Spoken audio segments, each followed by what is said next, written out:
radıyallahu anh'ın zamanına bir kän pul gelipdir. Bahreyn yanak yerin kızılları gelipdir. Zekatları gelipdir. Hüy kän malla. Hazreti Ömer'in öwüne dökülüpdir. Hazreti Ömer radıyallahu anh müngürüp ağlamanı dörttür. Müngürüp ağlattır.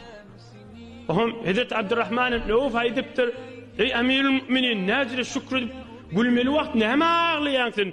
Ýüregimiz gymyllatdyň da bir adam ulkan adam ağlasa ýüregiň ütkeýär-de.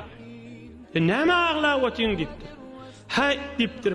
Pul mal ara düştü kini kuduret, ağzalalyk, yalan, köpel ýadaşyda diýipdir.